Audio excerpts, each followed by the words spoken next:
Gracias por continuar con nosotros. Hoy vamos a hablar acerca de las expectativas que se tienen sobre la visita del presidente de El Salvador, Nayib Bukele, hacia los Estados Unidos y la reunión que sostendría con su homólogo estadounidense.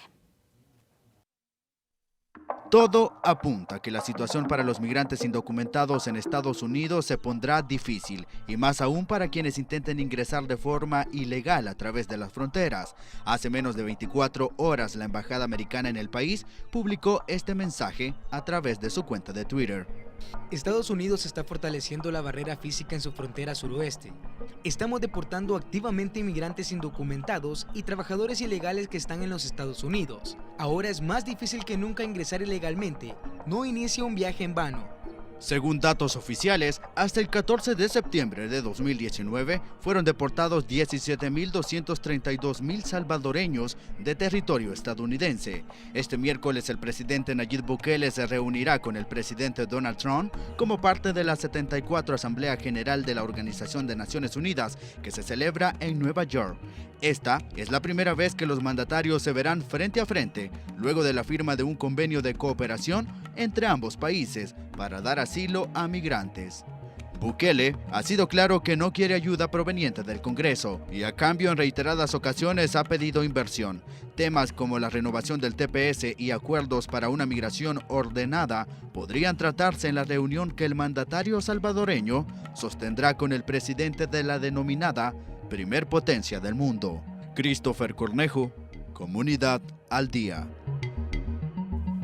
Gracias, Christopher. Ese va a ser el tema que vamos a estar abordando hoy en nuestro segmento de la entrevista, y ya se encuentra con nosotros César Ríos del Instituto Salvadoreño del Migrante INSAMI, a quien le damos la más cordial de las bienvenidas.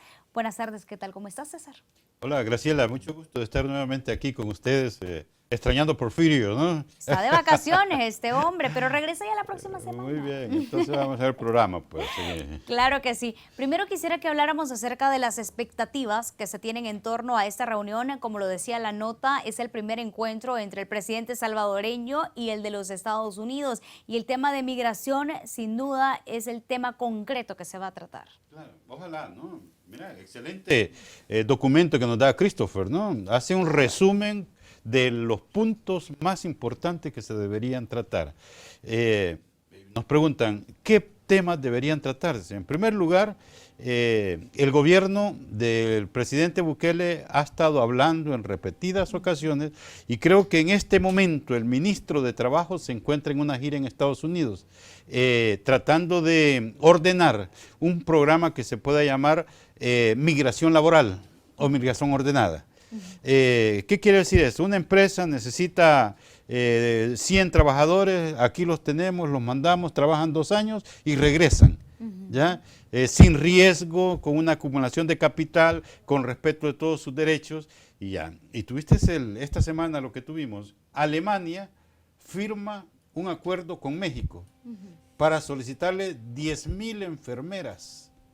¿Y por qué? Y entonces, ¿y por qué tanto? Porque la población de Alemania se está envejeciendo aceleradamente y no tienen la capacidad de una respuesta de gobierno. Entonces están pidiendo auxilio a nuestros países. Esto nos demuestra que los países desarrollados necesitan mano de obra y nosotros tenemos mano de obra. Entonces, la intervención de los gobiernos es cómo buscar ese punto de encuentro en el que ambos salgamos favorecidos. Ya, este es un programa que se necesita la intervención de los presidentes, ya, para que sea como una orden ejecutiva para poder fortalecer eso. En primer lugar, una migración ordenada que se pueda proponer al presidente Donald Trump. Y de hecho deberían de establecerse medidas puntuales, porque por ejemplo en nuestro país, si hablamos de una migración ordenada, hay planes estratégicos que se han dado a conocer por parte del Ministerio de Trabajo. Sin embargo, todavía hasta esta fecha no se ha explicado a la población salvadoreña cómo va a funcionar y quiénes van a ser los seleccionados, por ejemplo. Correcto. Bueno, eso lo hemos estado diciendo nosotros como sociedad civil. Antes de poner a una persona que se vaya rumbo a una migración laboral, hay una serie de cosas. Hay acuerdos internacionales, está la OIT ahí, el tema es garantizar que toda persona que se vaya en una migración ordenada sea portadora de sus derechos laborales. Sí, la verdad es que de todo eso se trata y que den, por ejemplo, las medidas exclusivas que se van a tomar. Ahora bien, otro punto de agenda que también crea mucha expectativa, que esperemos que se vaya a tratar, es el tema del TPS, César. Sí. ¿Qué podría abordarse y cuál debería de ser quizás el punto central y específico que debe llevar el presidente salvadoreño para abordarlo con Donald Trump? Mira, a mí me gusta ver la manera como se expresa la canciller Hill cuando habla del TPS y dice, esto es un tema prioritario para los 200.000 salvadoreños y los hijos que están allá. Al verla opinar y en la última entrevista que dio pública, yo tengo la esperanza de que uno de los acuerdos que pueda llegar el presidente Donald Trump con el presidente Bukele es brindarle residencia permanente a los beneficiarios del TPS. Ya mucho se ha hablado del tema, la decisión está en manos del Ejecutivo y nada más el presidente Donald Trump dice regularicemos y se hace. ¿Ya? Y así como ha dado, por ejemplo, los lineamientos el presidente de los Estados Unidos, ¿cree usted, César, desde su experiencia, que eso sería posible? Sí es posible, porque si vemos las características, ya lo hemos hablado en tu programa, de esta población beneficiaria del TPS, está más que demostrado sus aportes a la economía norteamericana y su respeto a las leyes. O sea, no son una carga y no son una amenaza para la seguridad. Por lo tanto, es una población muy productiva y se merecen, ¿no? Esto es, si la aplicamos, hay dos conceptos, cómo abordar el tema del TPS, o de manera legal, bajo las leyes, o de una manera humanitaria. Yo creo que El Salvador, con esta firma del convenio que ha hecho con Estados Unidos, y de la manera como se han ido mejorando las relaciones con Estados Unidos, creo que merecemos como país un reconocimiento a esta labor en toda nuestra mano de obra en Estados Unidos. Totalmente de acuerdo. Y de hecho, ya que estábamos hablando acerca de este acuerdo que se firmó previamente entre El Salvador y los Estados Unidos, antes, por supuesto, de este viaje que ha tenido el presidente salvadoreño Nayib Bukele y esta conversación que se espera puedan tener ya en las próximas horas, una de las principales constantes y quizás de pronto las principales interrogantes que puede tener el salvadoreño es acerca del Salvador como parte de este Triángulo Norte y los acuerdos que han surgido entre México y Guatemala hasta este momento acerca del país seguro. Se habla de El Salvador como un tercer país seguro, sin embargo, eso no ha sido confirmado por las autoridades de nuestro país y únicamente se habla de un socio estratégico. ¿A qué cree que podríamos llegar con esta estrategia? Le pregunto esto porque muchos hablan acerca de la ruptura, por ejemplo, del acuerdo del CA4 que existe entre los países del Triángulo Norte y muchas más fronteras, muchas más líneas que dividan a estos países e impidan aún más la migración a los salvadoreños. Mira, Graciela, no tenemos el documento entregado de manera oficial por parte de nuestras autoridades. Anoche lo sacó a la luz pública un medio de comunicación que explican ellos que lo gestionaron en Estados Unidos y que ellos afirman que es el documento firmado por ambos países. Si fuera así, el documento al leerlo, uno se da cuenta de que lo que estamos haciendo es estamos proporcionando nuestro país para un trámite de asilo. ¿Qué quiere decir eso? Alguien en Estados Unidos, por ejemplo, una familia hondureña que pasa la frontera con sus hijos y la agarran las autoridades en la frontera de Estados Unidos y ellos le inician un procedimiento de asilo.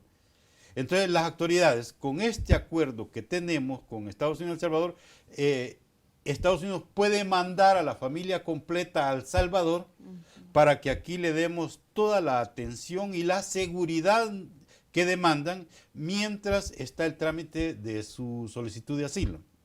Esto puede durar 1, 2, 3 años, pero el país, en términos de seguridad, tendría que brindarle a esta familia todo un ambiente propicio para dejar de sentirse amenazado por el cual solicitó asilo. Te estoy hablando de garantizarle salud, garantizarle educación, techo, ingresos, ¿ya? Trabajo, y eso es lo que se ha firmado. el documento no habla si Estados Unidos va a dar un presupuesto para esto. Ya, esperaríamos que por cada caso que El Salvador intervenga en la administración de la solicitud de asilo para Estados Unidos, tenga un presupuesto, ¿ya? Porque estamos hablando primero, El Salvador no tiene capacidad administrativa para atender una cantidad de asilo ni refugio. Hay que transformarla. No tiene capacidad, bueno, no tiene capacidad de darnos a nosotros seguridad integral, ¿ya? Entonces, ¿cómo vamos a hacer para brindarle a otra población de afuera? Todas esas cosas hay que aclararlas, hay que ver cuál es el plan.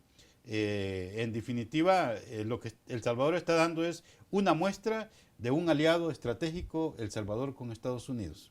Claro, y de hecho es lo que se ha dicho y lo que se ha rumorado acerca de este socio estratégico que vendría a ser Estados Unidos. Ahora bien, es necesario que hablemos acerca también de las nuevas autoridades, del nuevo embajador que se encuentra en territorio salvadoreño, y a raíz de eso, toda la serie de comunicados que se han expuesto. Y esto, ¿por qué lo digo así? Porque sabemos que se está intentando frenar la migración a todas luces hacia Estados Unidos. Y ellos publicaban inicialmente un comunicado en el que decía que todos los salvadoreños que necesiten asilo ahora hacia los Estados Unidos, ahora lo deberán hacer en cada uno de los países que vayan en tránsito. Esto para evitar llegar también a Estados Unidos. ¿Eso no sería, por ejemplo, otro tipo de freno que están intentando poner las autoridades de los Estados Unidos, y qué tantos serían los resultados que podríamos obtener, César? Mira, sin duda lo que tú estás diciendo se está confirmando con cada hecho. No hay un muro de concreto en la frontera sur de Estados Unidos, pero ya hay varios muros en toda la ruta migratoria. Y si hablamos de la migración de El Salvador, uno de los primeros muros que tenemos son las patrullas fronterizas que están.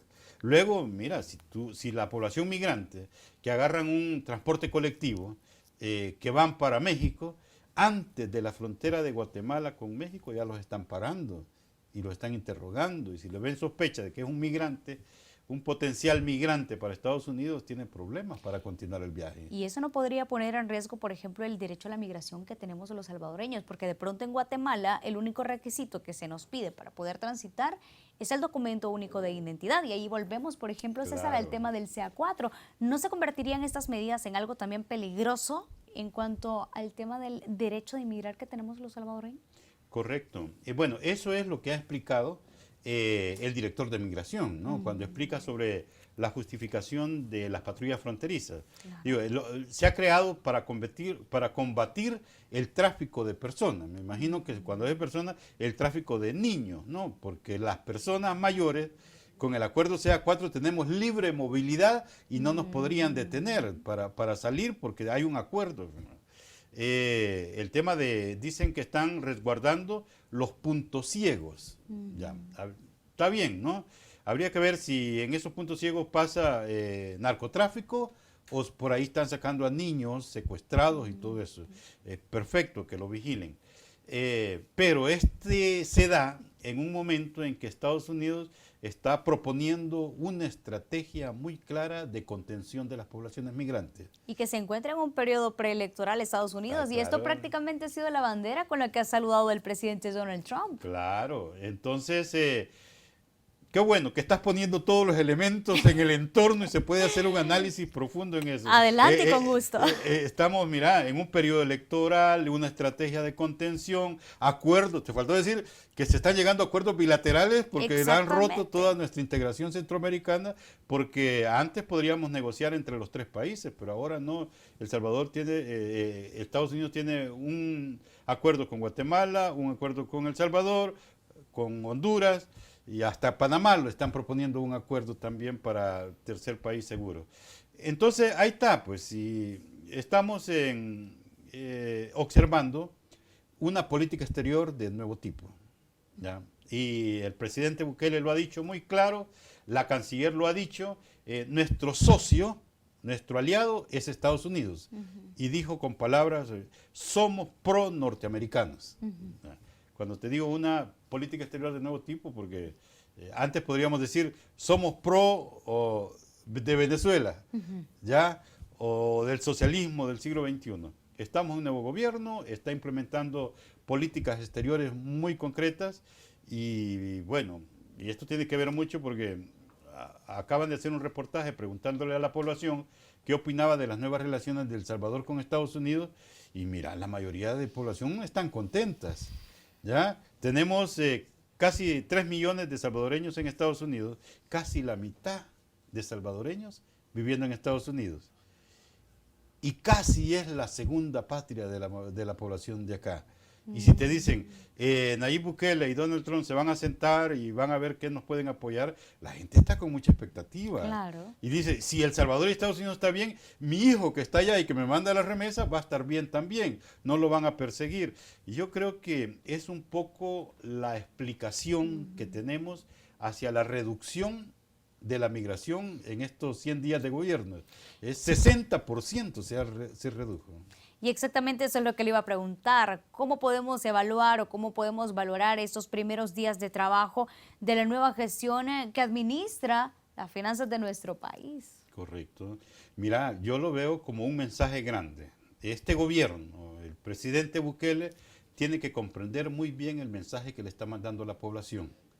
Hemos dejado de emigrar, de salir de abandonar nuestro país, porque tenemos esperanzas en los resultados que su política está proponiendo.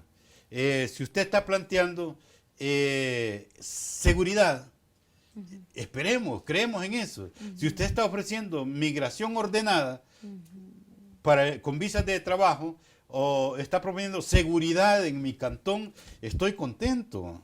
¿Ya? Entonces, esa esperanza, lo que te quiere decir, hay dos maneras, ¿no? Tengo esperanza independientemente si ya se cumplieron las promesas. Ya.